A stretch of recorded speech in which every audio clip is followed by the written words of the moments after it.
स्वागत है बच्चों आपका एक और नई वीडियो में। आज की इस वीडियो में हम बात करने वाले हैं कक्षा 9वीं के गणित विषय के इम्पोर्टेंट क्वेश्चंस की। जी हाँ बच्चों, इनसे बाहर आपका एक भी क्वेश्चन नहीं देखने को मिलेगा। यह है गणित विषय, ठीक है। गणित विषय में आपको संख्याओं का अलट पलट मिल सकता है, लेकिन प्रश्न आपके यही सेम टू सेम छपने वाले हैं, ठीक है। एकदम असली पेपर समझो इसको, ठीक है। क्या एकदम 100% रियल पेपर आपको ये समझना है। बस आपको सवालों को करने का तरीका पता लग जाएगा इससे। हालांकि आपका जो प्रश्न है वो सेम टू सेम इसी प्रकार के आएंगे, ठीक है। आपकी जो संख्या है वही इसमें बदलने वाली है और कुछ नहीं बदलने वाला है। तो फाइनली आज इसकी वीडियो में हम बात करने वाले हैं कक्षा 9वीं के अर्धवार्षिक परीक्षा गणित विषय के पेपर की, जो आपका 24 दिसंबर को होने वाला है, ठीक है। 24 दिसंबर का कंप्लीट पेपर यहाँ पर आ चुका है और कंप्लीट सॉल्यूशन हम इस वीडियो में इसका देखने वाले हैं। तो बात कर लेते हैं। आपके प्रश्नों की संख्या 13 रहने वाली है। आपके पृष्ठ वो 4 रहेंगे, ठीक है। आपका समय 3.25 घंटे और पूर्णांक आपके 70। वीडियो को आप पूरा देख लेते हो, आप 70 में से 70 अंक आसानी से प्राप्त कर लेंगे। लेकिन वो तभी संभव है तब आप इस वीडियो को कंप्लीट देख लेते हैं, कंप्लीट सॉल्यूशन इसका वीडियो का देख लेते हैं। तो हम वीडियो स्टार्ट करने से पहले मैं आपको बता देता हूं, यदि आप इस वीडियो पर, ठीक है, इस चैनल पर नए हैं तो एक बार चैनल के साथ जुड़ जाइए और चैनल को क्या कर देना है, आपको सब्सक्राइब कर देना है और वीडियो को बिल्कुल लाइक कर देना है। जी बच्चों, बिल्कुल लाइक कर देना है, ठीक है। क्योंकि लाइव सेशन में मैं आपको बताऊंगा पूरी कंप्लीट बुक का रिवीजन, ठीक है। क्या है? कंप्लीट बुक का रिवीजन। तो देखिए, वीडियो स्टार्ट करने से पहले यहाँ पर आपको निर्देश दिए हुए हैं, हम बात कर लेते हैं। आप इन क्यूआर कोड को स्कैन कर लेना, ये आपके गणित विषय के पेपर के रहने वाले हैं, ठीक है। तो हम देखिए प्रश्न की ओर चलते हैं। तो प्रश्नों को देखिए, यहाँ पर खंड ए की ओर चलते हैं। तो खंड ए में दिया हुआ है आपके परिमेय संख्या 5/7 समतुल्य है। समतुल्य है तो आपको बताना है कि किसके समतुल्य है। तो ये बताना है कि 5/7 किसके बराबर है। तो देखिए, 5 और 7 का समतुल्य का मतलब आप सभी को पता है। यहाँ पर 5 के गुणज और यहाँ पर 7 के गुणज, ठीक है। तो यहाँ पर देखिए, 7 का गुणज 17 नहीं है और 27 भी नहीं है। 7 का होता है 7 दूनी 14 और यहाँ पर 27 भी नहीं होता है, ठीक है। और यहाँ पर 5 का आप देख पा रहे होंगे कितना है, 10। तो ऑप्शन नंबर सी क्या हो जाएगा, एकदम राइट आंसर आपका हो जाएगा। दूसरा है बहुपद पी एक्स बराबर 2x + 5 का शून्यक है। तो शून्यक का अर्थ होता है कि इसका मतलब 0 आना चाहिए पूरे का उत्तर। तो इसको हम 0 के बराबर रख लेंगे, ठीक है। तो यहाँ पर देखिए, 5 को इधर भेजेंगे तो -5 और 2 को गुणा में तो भाग में जाएगा तो क्या आ जाएगा, 2। तो -5/2 आपका ऑप्शन नंबर डी एकदम राइट आंसर हो जाएगा। इसी प्रकार हम कंप्लीट सॉल्यूशन देखेंगे, वीडियो के एंड तक आपको बने रहना है। यदि a बराबर 0 हो तो बहुपद ax² + bx + c का प्रकार होगा। तो किस प्रकार के होंगे ये होगा आपका द्विघात, ठीक है। द्विघात बहुपद होगा। क्यों होगा? क्योंकि इसकी उच्चतम घात कितनी है, 2 है। तो आपका राइट आंसर हो जाएगा ऑप्शन नंबर बी। चौथा है आपका समीकरण y बराबर -x का ग्राफ किस बिंदु से होकर गुजरेगा। तो यदि y का मान क्या है, -x है, तो इसका ग्राफ है वो कहाँ से होकर गुजरेगा, किस बिंदु से गुजरेगा, वो आपको बताना है।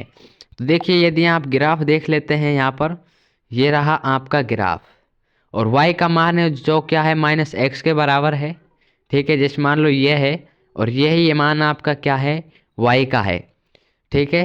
तो यहाँ पर ये आएगा और दोनों में क्या आ जाएगा, आपका ऋण चिन्ह आ जाएगा, ठीक है।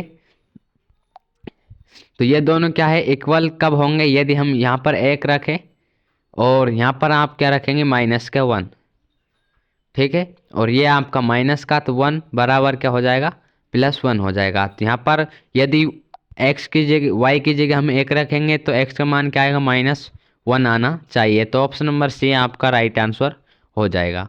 पांचवा प्रश्न देख लेते हैं, किस समीकरण का ग्राफ जो x अक्ष के समांतर होगा। तो x अक्ष है उसके समांतर क्या होगा कि y बराबर 0 हो। तो y बराबर देखिए, हमारे यहाँ पर x बराबर 3 है और यहाँ पर y बराबर 2 है और यहाँ पर भी y का मान है और यहाँ पर भी y। लेकिन यहाँ पर x बराबर 3 में y का मान 0 है तो हमें ये नहीं चाहिए, हमें वो चाहिए जहाँ पर x का मान 0 हो। तो ऑप्शन नंबर बी में आपका x का मान 0 है, ओनली फॉर y है। ठीक है। छठा प्रश्न आप देख लेते हैं, उस कोण का मान क्या होगा जो आपने समपूरक कोण से 32 डिग्री कम हो। ठीक है, अपने समपूरक से कितना हो, 32 कम हो। तो यहाँ पर आपको क्या कर लेना है, 180 में से घटाना है 32।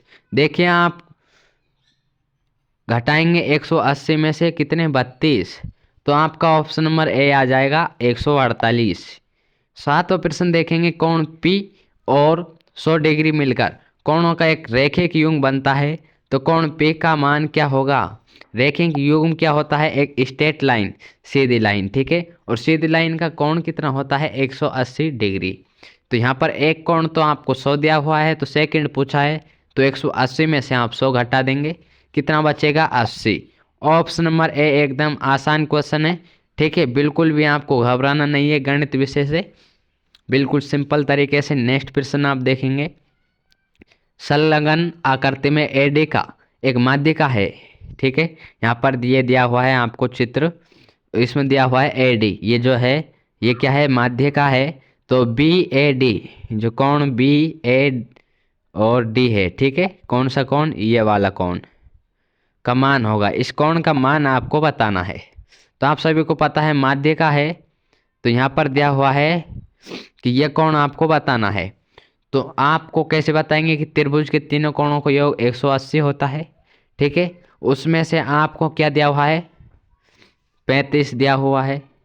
ठीक है, तो आपके पास कितने बचेंगे, 145। ठीक है, अब आपको ये कोण कितना बताना है, 90 डिग्री का। ठीक है, यहाँ पर आपका ऑप्शन नंबर बी आएगा, क्यों, क्योंकि ये आपका 90 का हो गया और ये 35 का, और ये आपका ज्ञात करना है। तो इन दोनों का योग 180 में से घटा देंगे, तो तीसरा आपका ऑप्शन नंबर बी आ जाएगा। बिल्कुल सिंपल है। नवा है, दो त्रिभुजों ए बी सी और डी ई एफ में ए बी बराबर डी ई, ठीक है, और बी सी बराबर डी, और आपका ए सी बराबर ई एफ हो, तो त्रिभुज क्या होगा, सर्वांग सम होगा, समरूप होगा, कौन सा त्रिभुज होगा। देखिए ए बी बराबर है डी ई के, ठीक है, और जो बी सी है वो बराबर है डी एफ के, ए सी है वो ई। देखिए अब यहाँ पर देखिए ए के बाद डी आ रहा है और यहाँ पर ए के बाद ई आ रहा है, तो त्रिभुज कौन सा हो जाएगा, ए डी ई। अब देखिए यहाँ पर ए डी ई, ठीक है, उसके बाद देखिए त्रिभुज दूसरा बी डी ई एफ और एफ। ठीक है, यहाँ पर क्या जाएगा, देखिए सेकंड वाला देखना है आपको, ए बी, ठीक है, और यहाँ पर बी सी आ रहा है और यहाँ पर ए सी फिर से, तो ए बी सी आ जाएगा। ठीक है, ए बी सी। अब त्रिभुज आपका कौन सा गया, ए बी सी। अब ए के बाद में यहाँ पर देखिए डी आ रहा है, ठीक है, तो ए क्या आएगा, ए के बाद डी आएगा, और डी देखिए ऑप्शन नंबर ए है जो राइट आंसर आपको हो जाएगा। ये बारीकी से करने हैं, बहुत इंपॉर्टेंट सवाल है। ठीक है, 100% आपको पेपर में देखने को मिलेंगे। आप इसकी पीडीएफ डाउनलोड कर लेना। ठीक है, पूरे प्रश्न पत्र को आप आसानी से हल कर सकते हैं। पीडीएफ डाउनलोड करने के लिए टेलीग्राम चैनल पर आप इसको डाउनलोड कर लेना। ठीक है, टेलीग्राम पर ये अपलोड कर दी गई है, बिल्कुल फ्री में है, आपको कुछ नहीं करना, ज्वाइन करना है, ज्वाइन करने के बाद पीडीएफ डाउनलोड कर लेना। पूरे प्रश्न पत्र का हल हम शाम को लाइव क्लास में लेकर आएंगे। ठीक है, तब तक लिए आप चैनल को सब्सक्राइब कर लेना और शाम को ज़्यादा से ज़्यादा संख्या में जुड़ना।